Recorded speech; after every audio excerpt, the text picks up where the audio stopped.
Swastiastu. Assalamualaikum warahmatullahi wabarakatuh. Salam, nama budaya, salam kebajikan.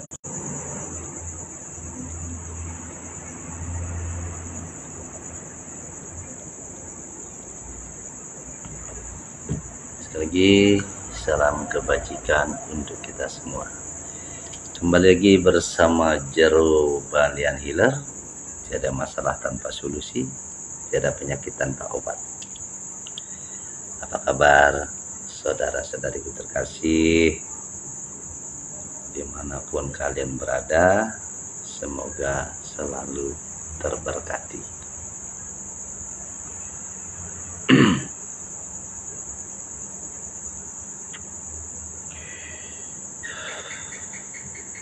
Terima kasih yang sebesar-besarnya saya ucapkan kepada Tuhan Yang Maha Kuasa. Terima kasih juga kepada saudara-saudariku terkasih atas doa-doanya. Terima kasih juga alam semesta beserta isinya. Intinya kita harus terus belajar, bersyukur, dan berterima kasih.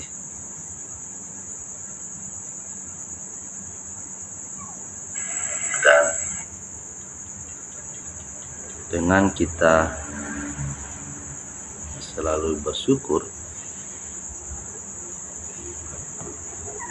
artinya kita tidak akan pernah sombong. Karena kesombongan itu sendiri sebenarnya hasil dari buah pikiran orang yang belum paham.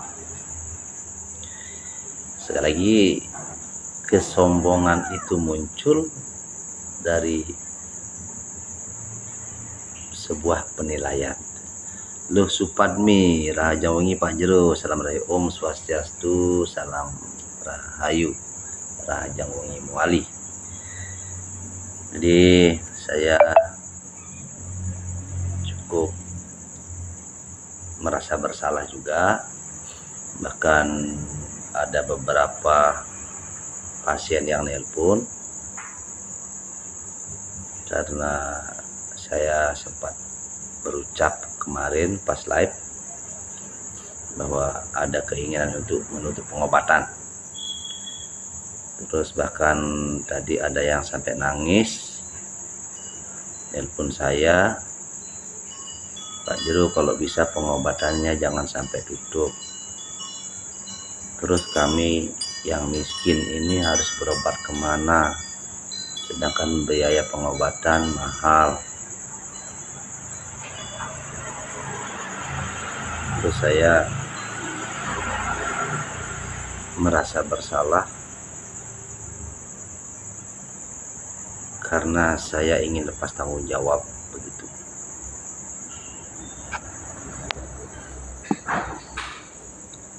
Akhirnya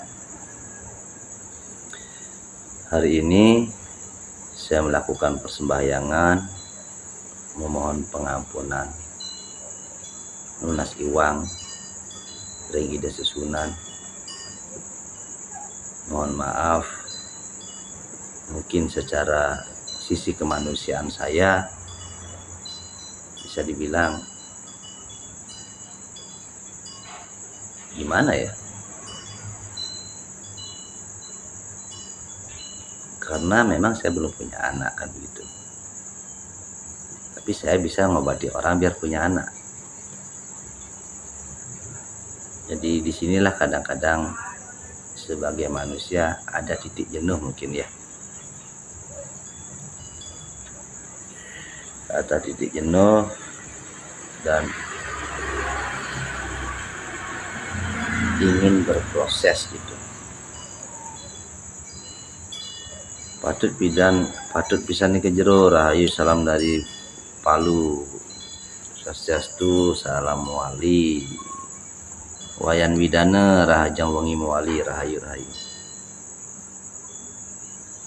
Jadi di saat saya ditelepon video call dan beliau menangis, itu benar-benar menggugah hati saya. Jadi saya hampir lupa, selain keinginan saya ada juga kewajiban saya gitu.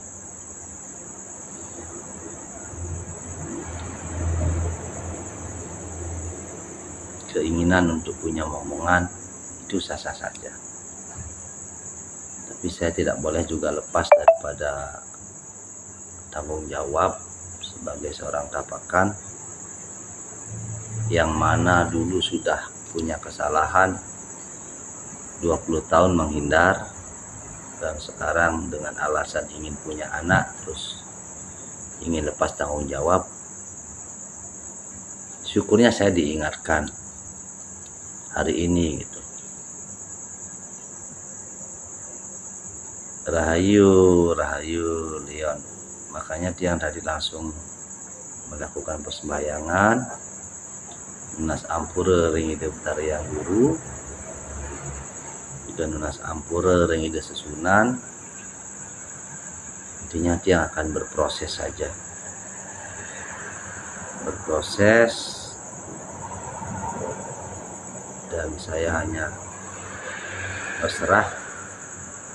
Jika Tuhan berkehendak, apapun akan terjadi gitu.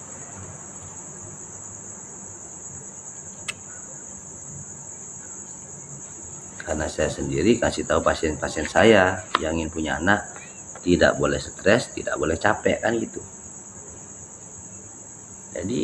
Jadi saya memikirkan berarti itu kan berlaku untuk saya juga gitu. Saya stres tidak, tapi capek iya. Gitu.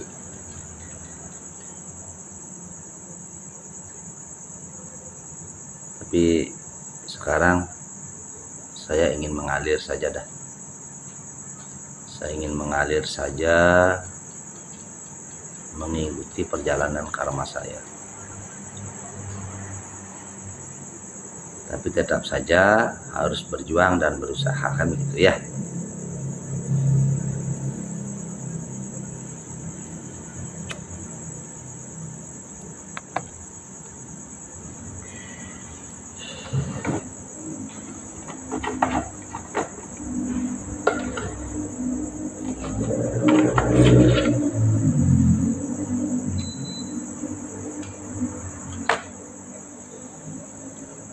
Jadi begitu saudara Sami, gimana kabar? Semoga kita semua diberkati, dan saya berharap semoga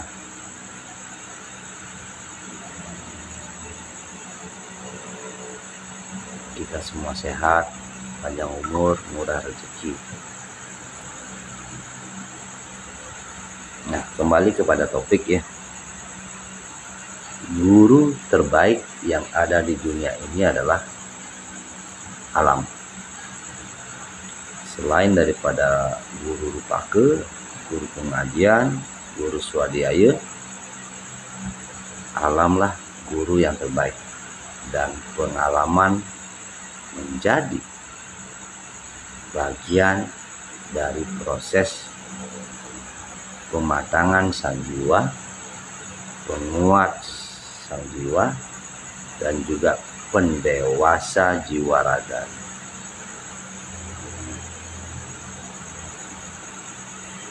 Kalau saya pribadi, saya belajar dari alam. Ada tumbuh-tumbuhan, ada bunga, ada buah-buahan, ada air, angin, api, lautan. Itulah yang menjadi guru saya. Saya belajar dari lautan, saya belajar dari air, saya belajar dari angin, saya belajar dari api.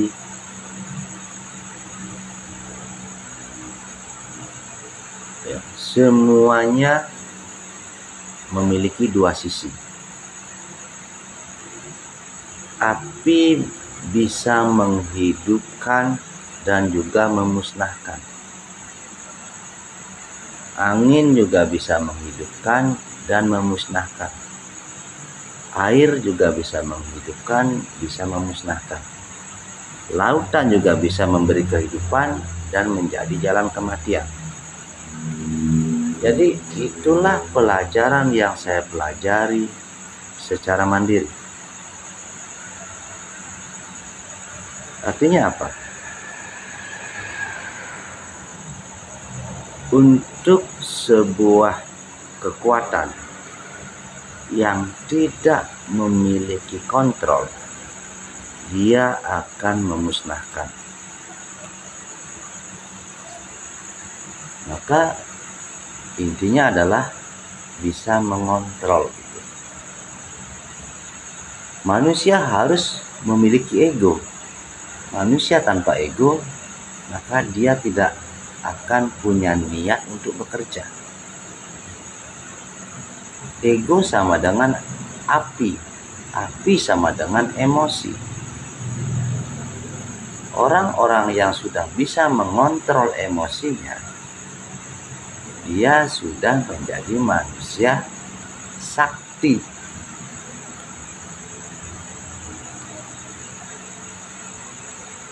Manusia yang diam, mereka bukan manusia yang dungu. Orang diam terkadang karena dia bijaksana, karena dia sudah sabar, dia diam. Di saat dia belum bisa mengendalikan emosinya, di saat dia disakiti, dia akan balas dendam, dia akan balas menyakiti, dan bahkan kalau bisa lebih menyakitkan lagi.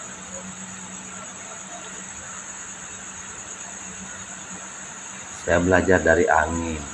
Bagaimana itu angin? Dia tidak tampak, tapi bisa kita rasakan. Dia tidak terlihat, tetapi sangat berguna. Artinya begini, tidak semua hal baik yang kita lakukan harus kita tunjukkan.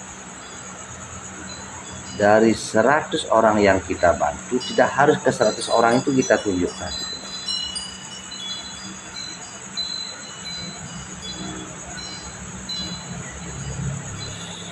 Angin juga mewakili perasaan kita. Tidak harus semua hal kesedihan kita tunjukkan. Kadang-kadang kita juga harus bisa menjaga wajah kita di depan pasangan kita. Walaupun kita sedih, kita senyum, tawa. Jangan biarkan semua orang ikut larut dalam kesedihan.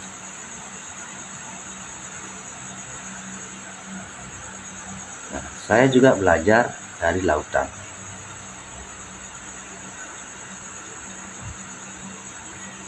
Pelajaran apa yang saya dapat dari laut?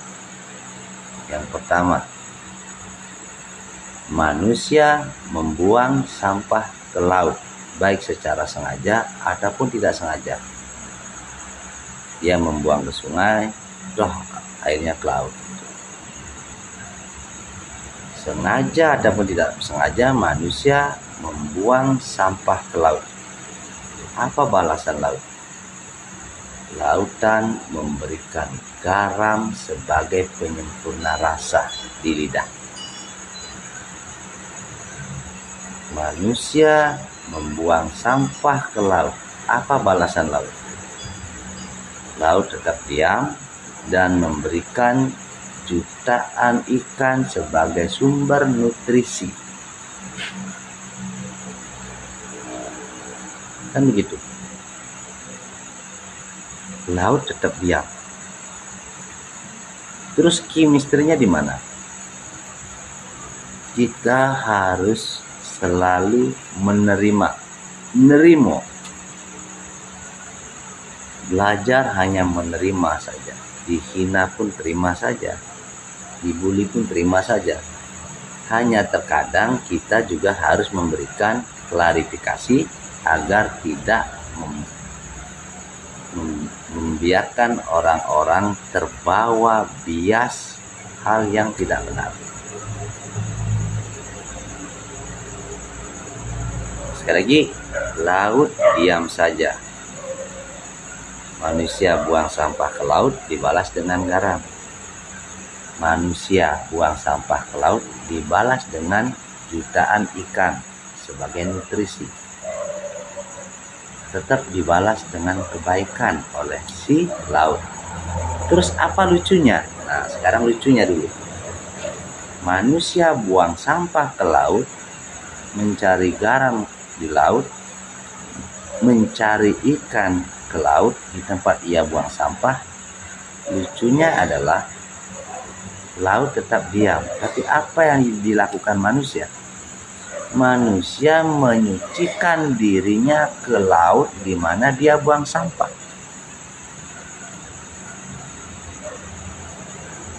Jadi selama 2 tahun saya belajar untuk menjadi laut. Ya, 2 tahun juga saya belajar menjadi pengendali api. Mengendalikan emosi, bukan dikendalikan oleh emosi, tapi mengendalikan emosi. Itu 2 tahun. Terus saya belajar menjadi air. Kenapa? Air itu kapan dia tidak berguna? Itu. Saya mempelajari air dan saya bertanya dalam diri saya, kapan air itu tidak berguna? Air selalu berguna di segala situasi. Bersih dia berguna, dingin dia disukai, panas dia dinikmati, kotor pun berguna untuk tumbuh-tumbuhan. Artinya tidak pernah air itu tidak berguna. Tetapi air itu hanya dicari di saat diperlukan saja. Saat tidak diperlukan, dia dilupakan. Jadi saya belajar menjadi seperti air.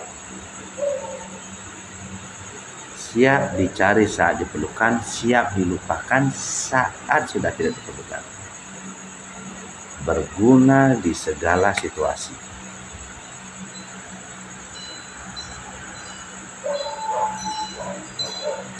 Kemudian saya belajar dari pepohonan, dari bunga, dari mangga, dari nyambu. Bagaimana ia sebagai bunga, begitu bangganya dia dipetik dan dijadikan penghias canang sebagai persembahan kepada para dewa.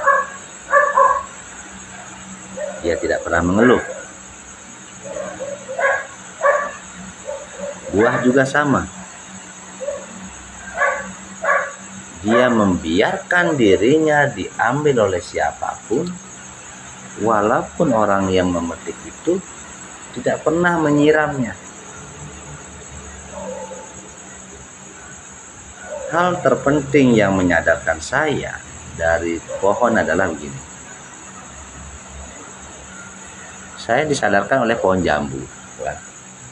Di saat saya dinolkan yang kelima waktu itu, saya lumayan stres juga kan. Lumayan stres. Dari jaya jadi hancur gitu. Di rumah kontrakan saya ada pohon jambu itu. Saya suruh istri saya bikin kopi, saya kebetulan duduk di bawah pohon jambu itu.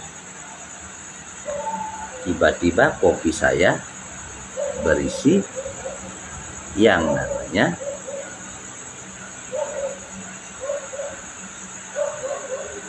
kotoran. Kebetulan jambunya itu berbunga, kotoran bunga dari jambu itu. Terus saya suruh istri bikin yang baru. Karena saya ngekos di sana, ngontrak di sana. Jadi setiap hari saya menyaksikan bunga yang begitu lebat berguguran setiap hari.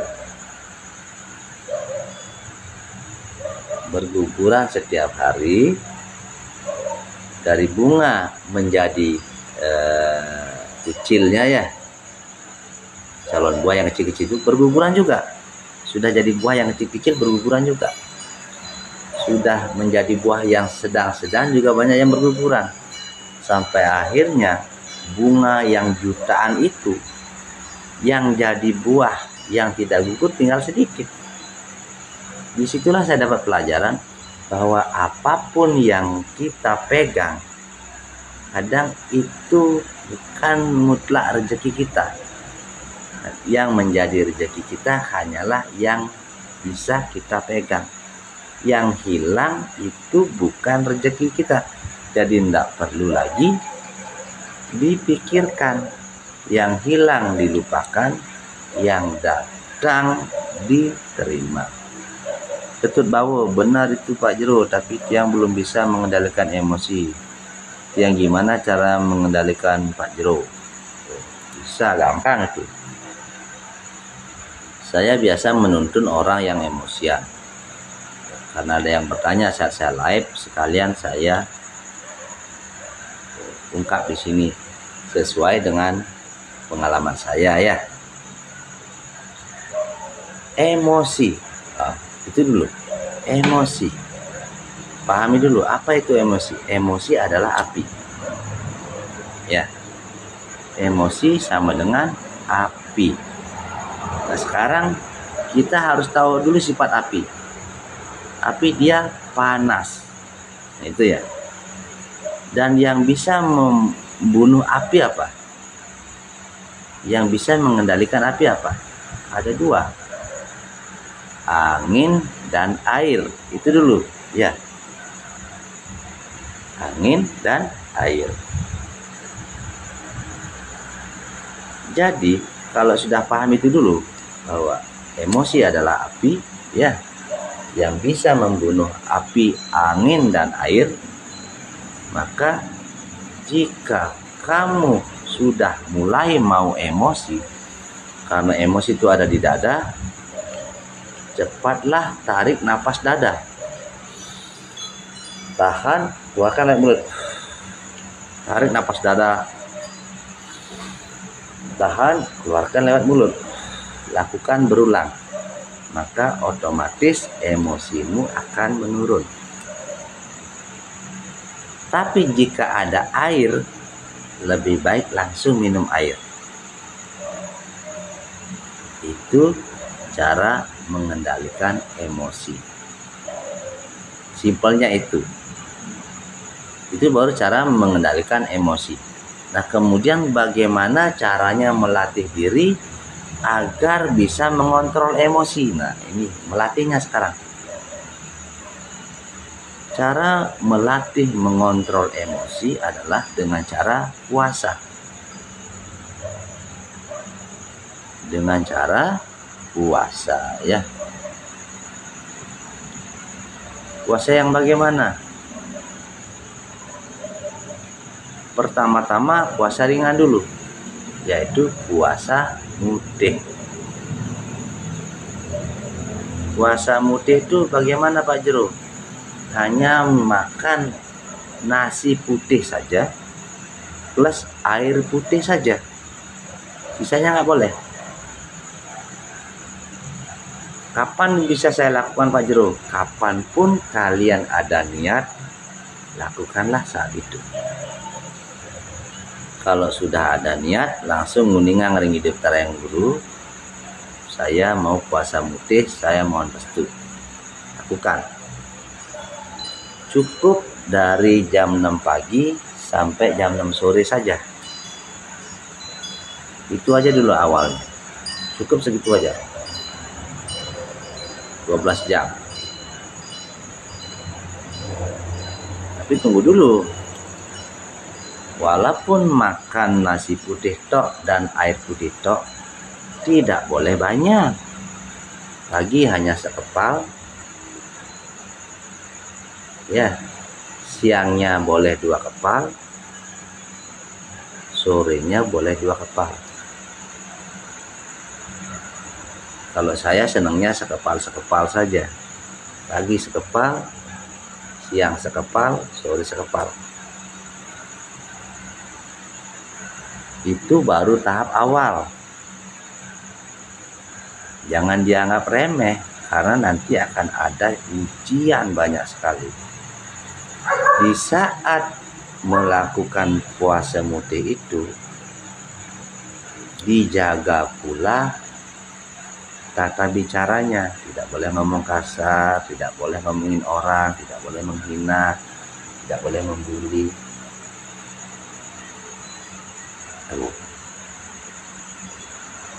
Kok bisa Pak Juru dengan mutih dibilang bisa berlatih mengendalikan emosi? Karena di saat Anda hanya minum air putih dan nasi putih saja, di dompet kalian ada uang bisa beli makanan yang enak-enak. Di dapur Anda ada masakan istri yang enak-enak. Nah, di saat ada makanan tapi kamu puasa, itulah artinya sudah mulai belajar mengendalikan.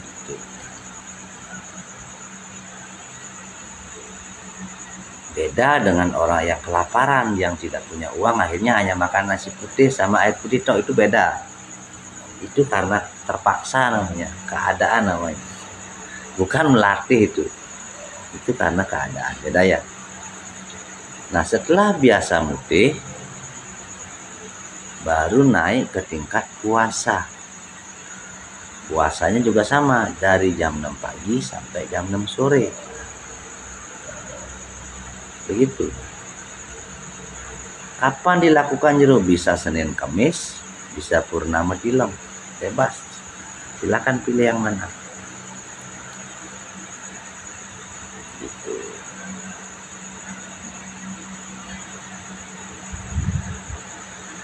Orang yang tidak bisa mengendalikan adalah orang yang belum pernah berusaha. Kalau sudah bisa mengendalikan itu nanti semuanya akan bisa. Oke, semoga bermanfaat ya. Semoga berguna. Mohon maaf, itu menurut saya. Tentunya masih lebih banyak orang-orang yang lebih berkompeten di bidangnya, yang lebih ahli, tapi ini menurut Jero Balian Wheeler yang sudah dijalani, yang sudah diterapkan sendiri.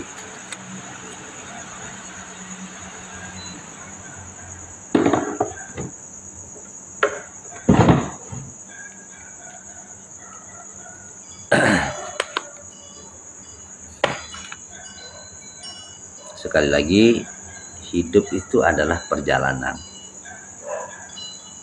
Langkah selangkah demi selangkah, setapak demi setapak. Hidup adalah proses pendewasaan, proses penuaan. Tubuh kita akan menua per menit. Tetapi alangkah baiknya jika penuaan tubuh diikuti dengan pendewasaan pikiran. Begitu.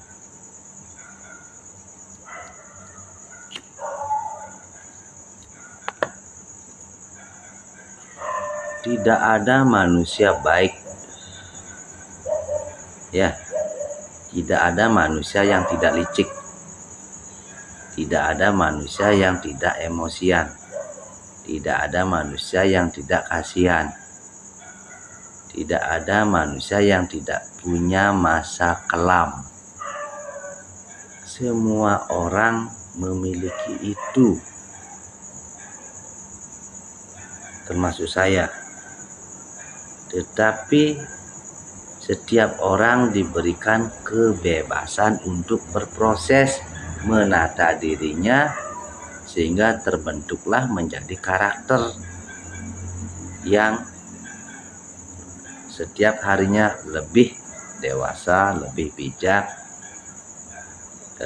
lebih sabar gitu. Itu melalui proses. Tidak ada kayu yang lahir langsung jadi pintu. Tidak ada kayu yang lahir langsung jadi patung Ganesha. Tidak ada kayu yang lahir langsung jadi patung Garuda Wisnu Kencana. Itu semua melalui pembentukan, melalui proses yang panjang sehingga terbentuk dan berharga serta dihargai begitu.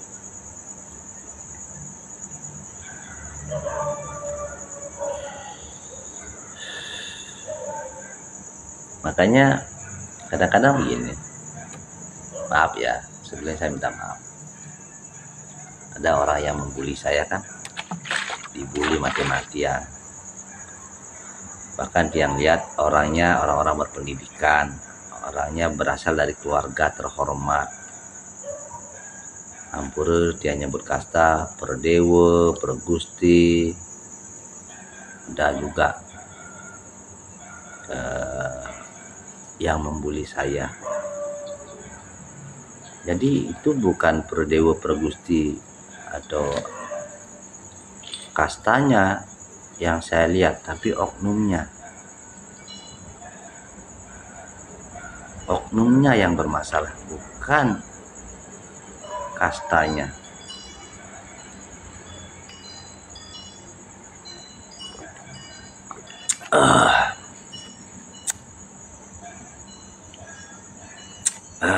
Seperti biasa, untuk menjaga stamina yang selalu mengkonsumsi ramuan yang saya buat sendiri. Biar tidak pasien saya saja sehat, saya juga biar sehat.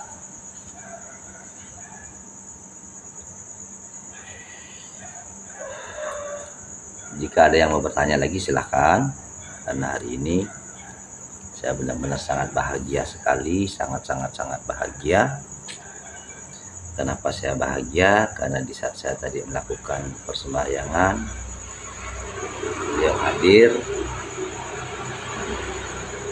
dan Astukara ide susunan memberikan maaf. Apalagi yang saya minta? Ya tentu saja saya memohon jika diizinkan, saya ingin juga punya sentana, itu pun jika ide mengizinkan. Tapi tetap saja saya mengajak saudara Sami untuk ikut mendoakan gitu, biar ada nanti penerus Cerobalan Hiler.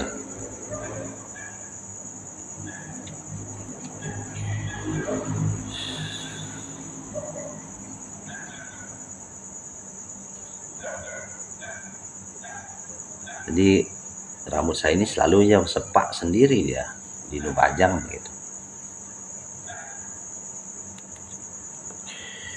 Oke, sekali lagi kepada saudara-saudariku terkasih yang sekiranya mau bertanya-tanya silahkan, seputaran apa saja boleh. Ingat, tiada masalah tanpa solusi, tiada penyakit tanpa obat ya.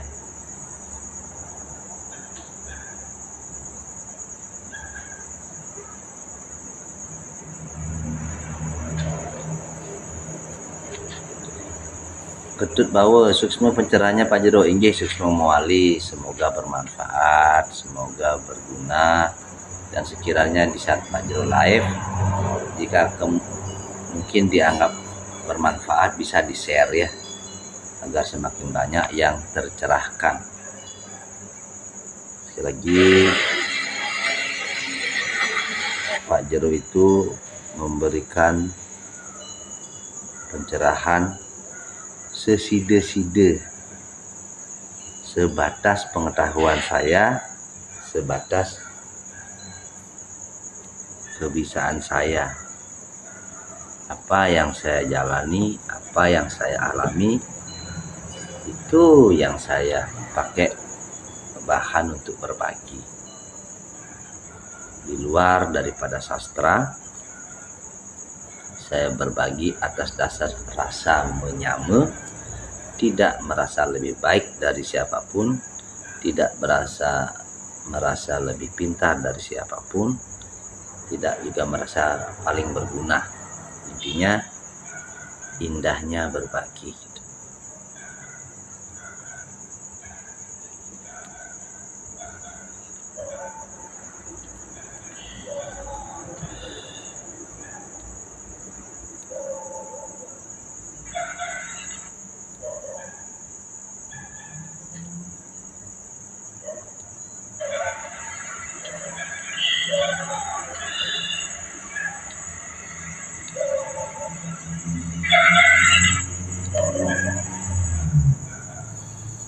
Dan mungkin bagi saudara-saudariku terkasih, jangan pernah lupa hidup adalah proses, hidup adalah perjuangan. Jika kamu hari ini sedang berusaha dalam bisnis kan, dan tiba-tiba kamu bangkrut, yang bangkrut kan bisnismu. Artinya kamu masih butuh belajar lagi, karena dalam bisnis itu yang perlu dipelajari lah pola pikir ya, itu harus dijaga dulu pola pikirnya, baru manajemennya, manajemen bisnis, manajemen keuangan, in out balance, in income, out balance, keuntungan. Banyak sekali para pengusaha yang bangkrut itu bukan karena mereka tidak bisa jualan. Sangat bisa jualan, tapi belum memahami manajemen. Dan jika ada orang yang mau mempelajari manajemen, saya siap memberikan ilmu saya. Sekali lagi, saya mantan manajer, ya punya ilmu di bidangnya gitu. Mungkin ada keluarga yang berantakan antara anak dan orang tua, Astungkar juga bisa menjadi penengah sehingga keharmonisan di keluarga pun tercipta.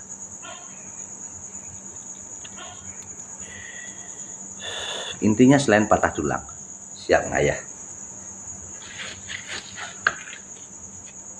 Itu aja. Makanya hidup ini simpel banget, dijalani, dinikmati, disyukuri. Dalam tanda kutip. Kadang-kadang memang benar manusia itu memiliki titik namanya. Titik jenuh di bidang apapun. Bahkan dulu waktu saya jadi manajer di nightclub, 3 kali saya berusaha mengundurkan diri. Karena saya jenuh. Jenuh merintah orang aja. Padahal gaji saya besar kan. Bahkan di posisi tertinggi pun bisa jenuh gitu. Apalagi di posisi ngayah dukang kan gitu. Jadi memang manusia itu begitu. Jika saja kita mau belajar ya, belajar dari lidah kita sendiri. Belajar dari lidah kita sendiri. Si A setiap hari dikasih makan sayuran.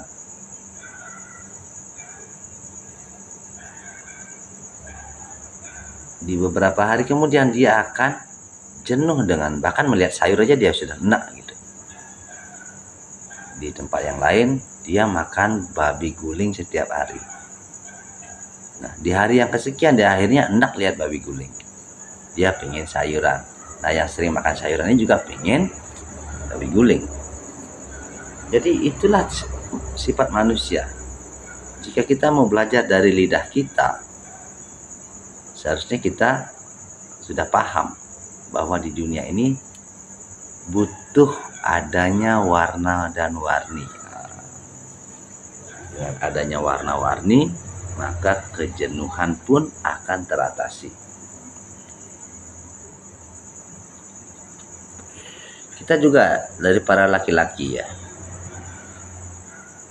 kan banyak nih orang-orang tua yang ego, yang sok nih, banyak ya, tapi tidak semuanya. Tapi kalau kita mau belajar dari adik kita, kalau kita mau belajar dari adik kita, yang bernama Wayan Bongol yang ada di bawah pusar kita, harusnya kita bisa mengikuti pola pikirnya si adik kita. Bagaimana sombongnya dia di saat muda, dan bagaimana bijaknya di saat dia sudah tua.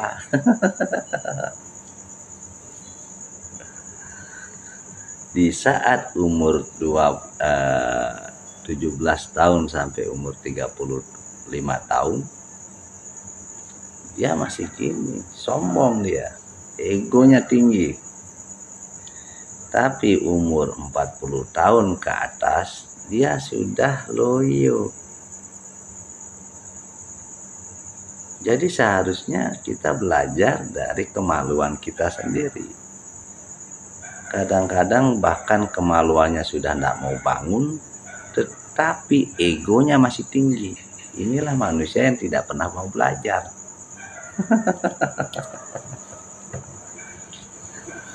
Makanya saya sering mengatakan kepada yang orang-orang yang saya tuntun, Pak, belajar malu dengan burungmu. Kalau burungmu sendiri saja sudah nguntul, kenapa kok egomu tinggi sekali?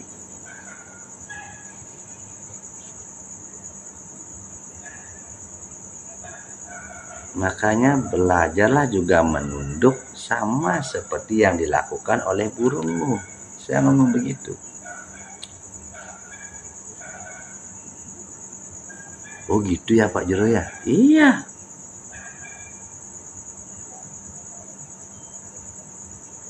Karena kalau burung kita sama seperti matahari. Di pagi hari, yendok. Siang hari, ya panas. Sore hari, bindok. Itu sama dengan umur. Bayi, kecil, dewasa, kayak itu. Remaja, dewasa, menua. Jadi mau belajar dari mana lagi? Gurunya ada di diri kita sendiri. Jadi begitu. Terus buat apa dong kita sombong? Umur sudah tua, egonya masih tinggi, sombong sekali lagi. Padahal kalau ditanya gurunya, lo masih bisa bangun enggak? Enggak. Udah kalah dia, udah mati. Ya seharusnya egonya juga ikut mati.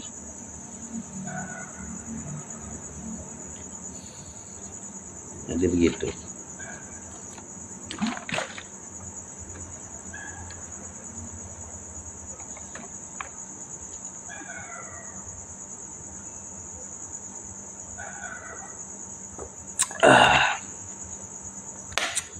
Pak Jero sudah berapa tahun minum ramuan? Dari awal tiang bikin.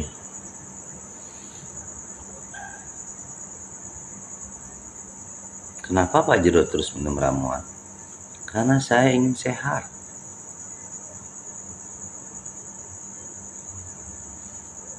Kenapa kok manusia harus terus bekerja? Karena biar bisa makan dan bisa meraih mimpi. Itu.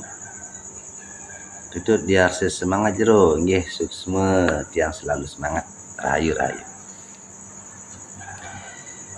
Oke, saudara-saudariku terkasih dimanapun kalian berada, intinya jangan pernah lupa bersyukur.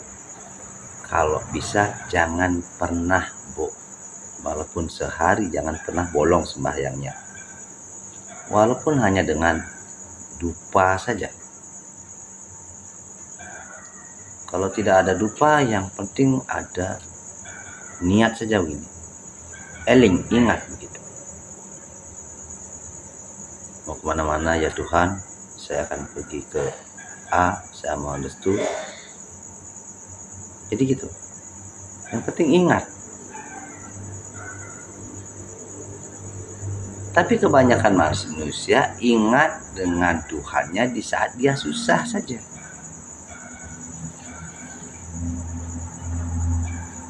Di saat dia punya, dia hanya ingat poya-poya dan ingat temennya, ajak minum, karaokean.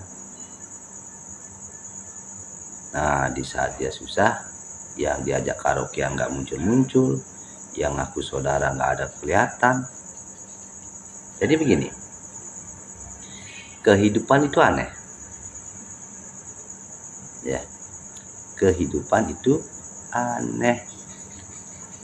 Di saat kita punya, ya, yang ngaku saudara banyak.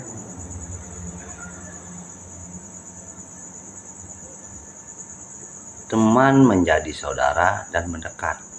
Apalagi saudara makin mendekat.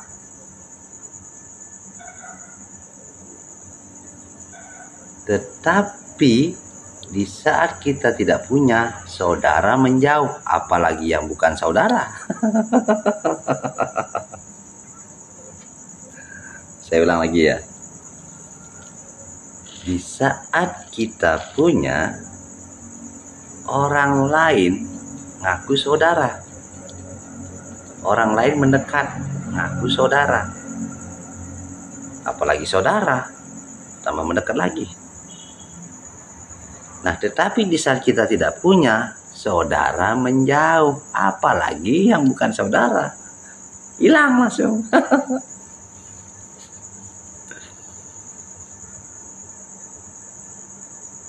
Pertanyaannya, apakah ini salah, Pak Jero? Tidak. Tidak ada yang salah dari semua itu. Kenapa tidak salah? Karena inilah hukum penciptaan. Makanya orang yang belum memahami hukum penciptaan ingin membuli saya yang sudah paham hukum penciptaan. Makanya saya hanya bisa ketawa saja dan kadang juga menimpali orang-orang yang saya anggap butuh saya berikan pencerahan. Dan itu bentuk daripada kepedulian. Hukum penciptaan memang begitu. Contohnya, kapan si durian didekati oleh manusia? Kapan pohon didekati oleh burung? Kapan pohon didekati oleh lebah? Di saat dia berbunga dan berbuah.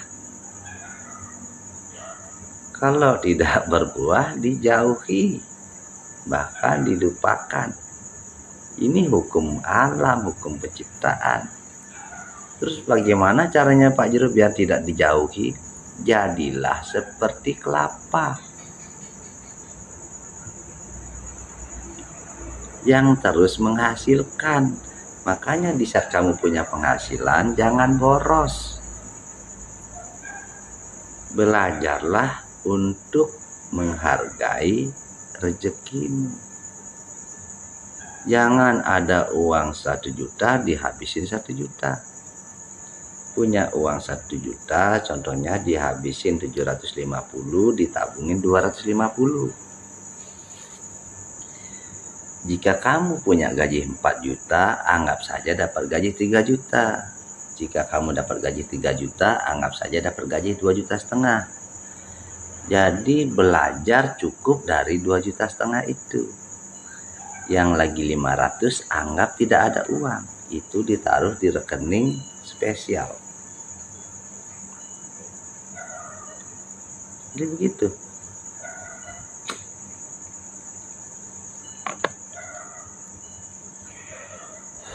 Kalau dari dapat gaji 3 juta, sisakan 2,5, bisa berhasil lebih irit lagi dari 2,5 itu, bisa sisa lagi 500. Itu ditabung lagi ke yang satunya.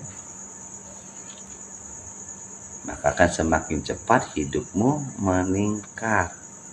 Begitu. Sayangnya kita sebelum corona, termasuk saya sendiri, manigan deke. Kita anggap semuanya gimana ya? Kita orang Indonesia itu terlalu meremehkan. Kalau orang luar sana, dia belanja seperlunya. Jika memang bermanfaat baru dibeli. Kalau kita enggak, selalu mengikuti yang namanya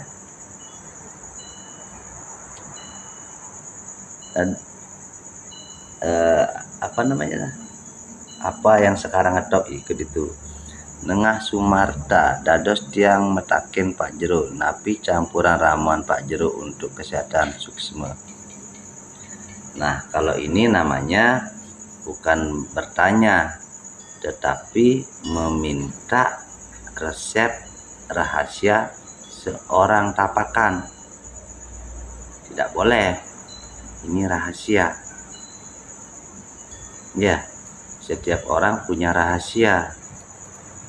Setiap tapakan punya rahasia. Jika rahasianya yang diminta, ini tidak bijak namanya. Jadi begitu. Sesuatu yang menjadi sumber dan bagian daripada pengobatan seorang tapakan itu akan menjadi rahasianya dia. Tidak akan dipublikasikan. Jadi mohon maaf sekali ya.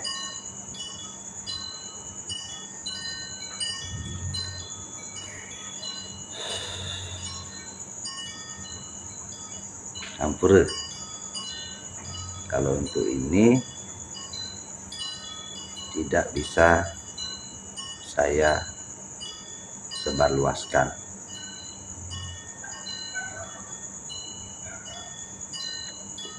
Sama seperti Bapak pergi ke dagang nasi pecel atau dagang nasi goreng atau dagang babi guling atau dagang sate. Apa bumbunya gitu, pasti tidak akan dikasih tahu karena itu rahasia perusahaan namanya.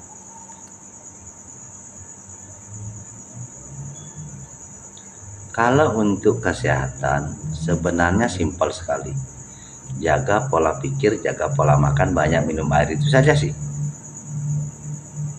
sehat dah, jangan ruwet itu aja. Tapi kalau sampai campuran ramuan ditanya,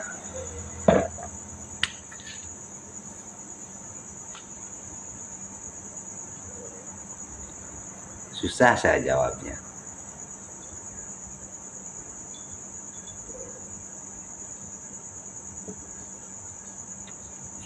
Karena setiap orang bisa membuat ramuan yang tidak ada pada orang itu kadang-kadang SK-nya. Dia punya SK tidak secara niskala.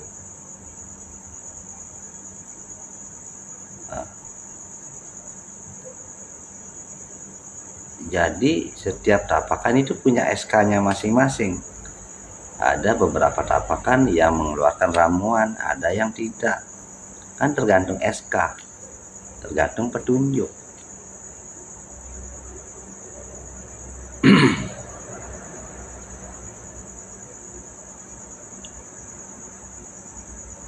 Ada polisi pakai seragam polisi, ada Anda bukan polisi pakai seragam polisi. Polisi menilang karena dia ada SK-nya, ada surat tugasnya. Anda macam-macam pakai pakaian polisi, terus Anda nilang, Anda yang penjara. Kan begitu. Ketut Wendy, Sri Asih Rahayu, Sri Asih, Ketut Wendy malam juga, Rahajang Wengi, apa kabar? Apa masih sakit pinggangnya nih Ki?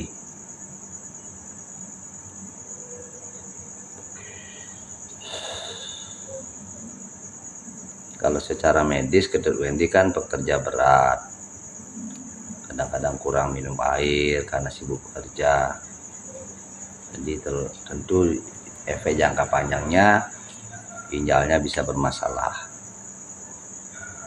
Kalau terlalu banyak beban pikiran, stres, ginjalnya juga yang panas. Apalagi kerjanya sering lembur, butuh fisik yang kuat, terjadi kekakuan otot, bisa juga mengakibatkan terjadinya saraf kejepit. Jadi begitu ya.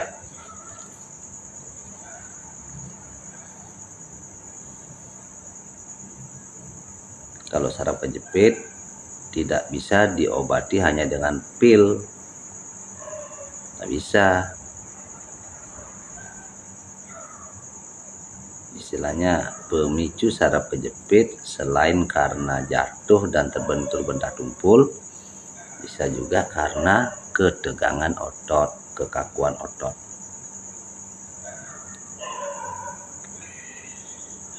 Jadi kalau menurut saya, Ketut Wendy wajar kemarin istrinya nge-WA, dibilang pinggangnya sakit. Ya wajar, karena Ketut Wendy ini seorang pekerja berat. Pekerja berat yang mana pekerjaannya butuh kekuatan fisik. Niang ayu rajang Pak Jero, ngirayu sudah mendingan Pak Jero astungkare. Jadi sekali lagi, nanti kalau ada sempat ya,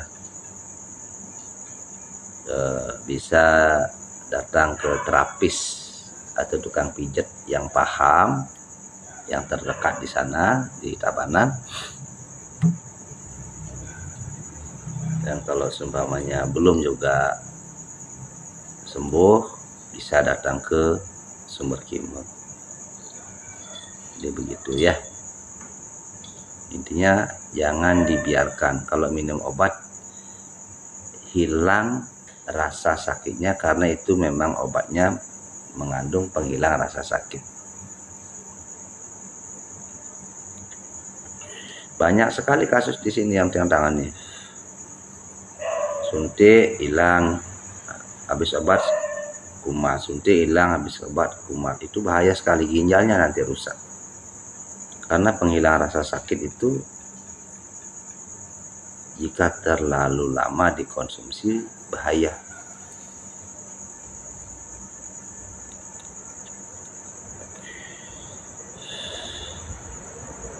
Lebih baik dikombinasikan untuk sementara, bagus penghilang rasa sakit agar tidak menderita sekali.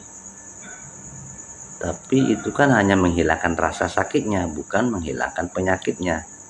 Itu ya.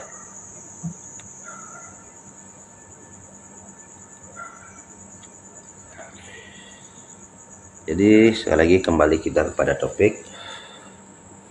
Ayo bersama-sama kita berguru kepada alam, kita berguru dari pengalaman, kita tata diri menjadi lebih baik lagi. Tidak ada manusia yang sempurna. Kita manusia harus selalu berdampingan, harus selalu saling mengingatkan, harus selalu saling menutupi kekurangan masing-masing.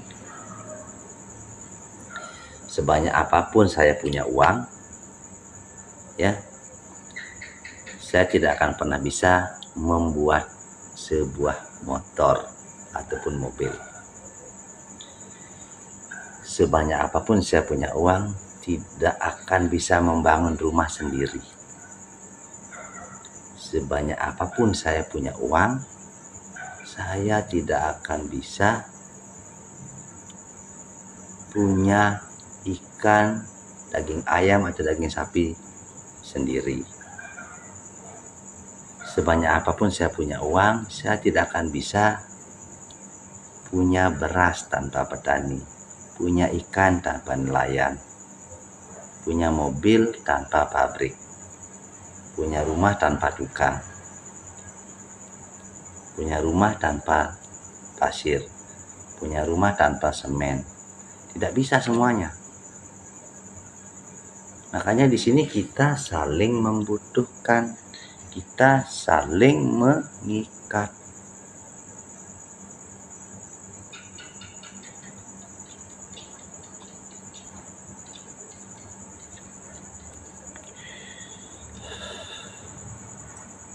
Makanya kita tidak boleh sombong, tapi kita boleh berbangga hati, berbangga diri boleh, sombong yang tidak boleh.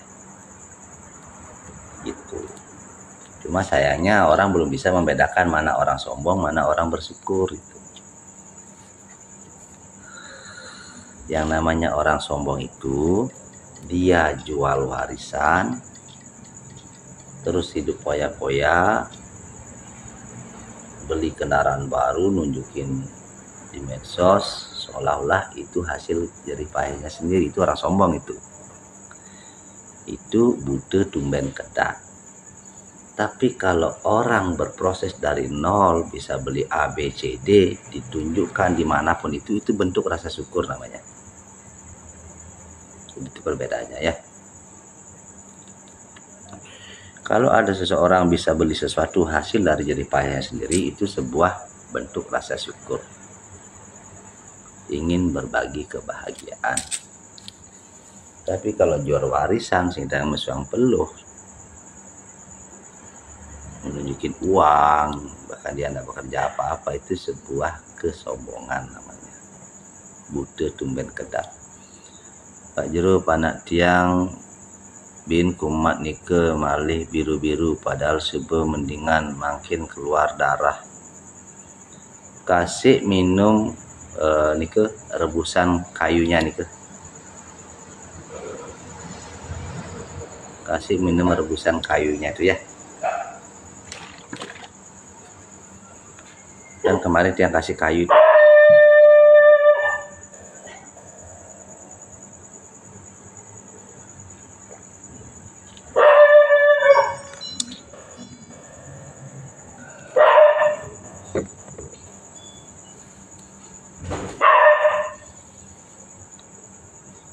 Dikasih minum rebusan kayunya itu dulu ya, kalau masih.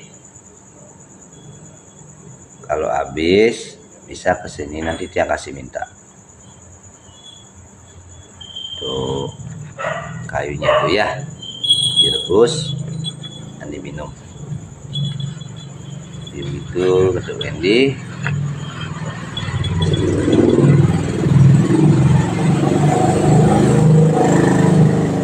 Kenapa semua dikeluarin mah?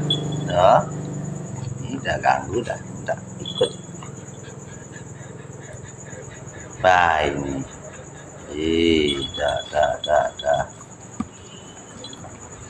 Iya, minta salin terus nih.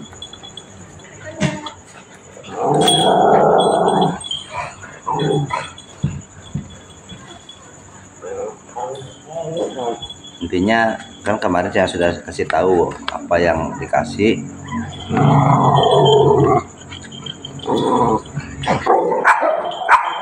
Nambah gen terus cobaan dia, nggak apa.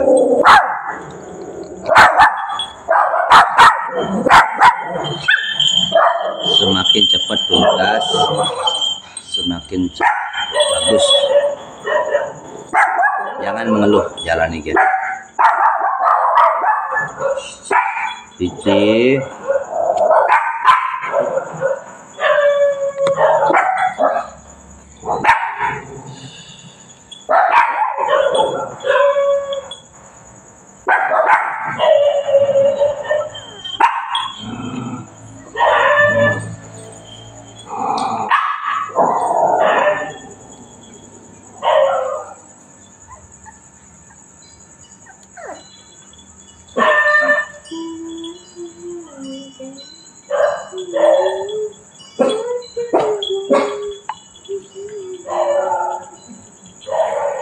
Jalani mantap geduk NDY, jalani, pokoknya fokus semangat. Habis gelap terbitlah terang. Tiang cobaannya dari kecil, dari luceni, dan bepedidi, dan gelem-geleman, dan harus berjuang panjang makan. Pokoknya maju aja. Apapun yang terjadi itu sudah kuasa Tuhan. Pokoknya kamu terima aja ya, terima tapi terus berjuang ya.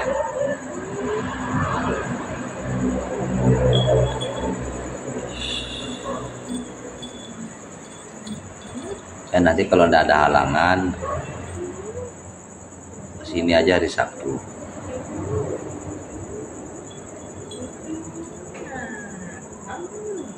Kenapa harus takut? Karena ada Tuhan. Ya. Ketakutan hanya akan menghancurkan.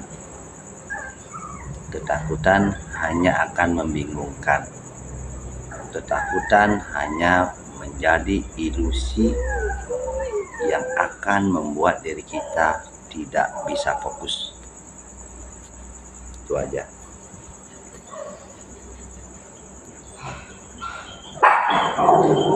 Nanti kalau bisa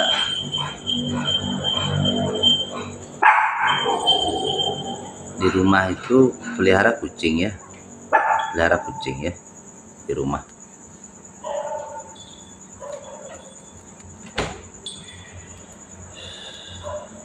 Usahakan yang berwarna hitam putih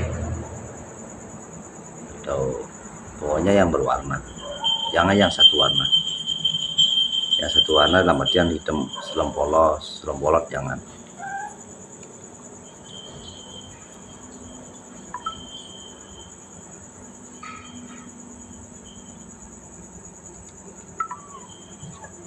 Sama-sama. Tiang dulu di Sumatera tinggal di hutan, sendirian di rumah kosong, tidak ada listrik, tidak ada tetangga. Saya tidak takut, saya berserah, saya pasrah, tapi saya berjuang. Saya sembahyang tiap hari, saya meditasi. Itu masih muda, umur berapa saya? Masih muda pokoknya. Waktu zaman tahun 98 kayaknya, tahun 97 98 tuh saya ke sana.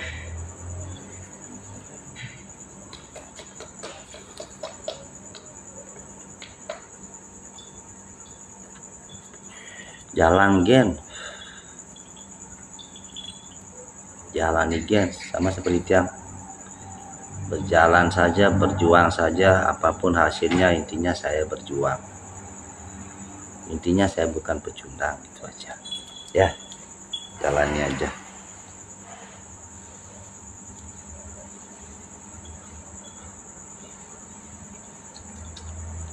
Cuma sayangnya adik masih terbilang terlalu kecil ya untuk bisa memahami pengobatan tiang.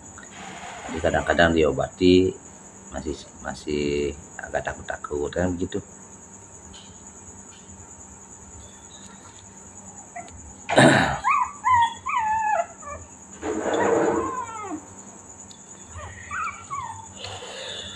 Pokoknya jangan lagi ada bahasa takut. Yang ada adalah bahasa berserah. Berserah tapi berjuang, itu aja. Ya. Jadi ini bisa dijadikan pelajaran juga untuk saudara-saudariku yang lain. Jika Anda punya anak kecil, tolong dikontrol makanannya. Kalau bisa, mohon maaf sekali, jangan dikasih sosis ya. Mie sosis itu jangan.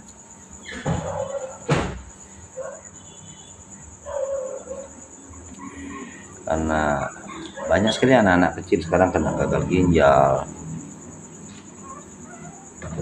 Saya tidak sih mengatakan itu akibat dari makan sosisnya, tidak. Tapi kita lebih baik makan makanan sehat gitu ya.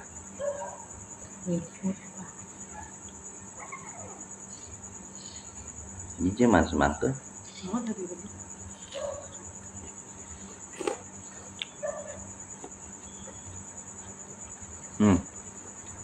Dingin nih.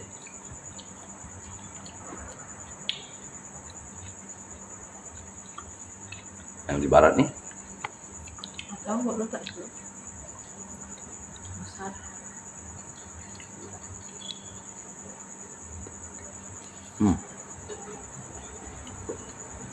Ini.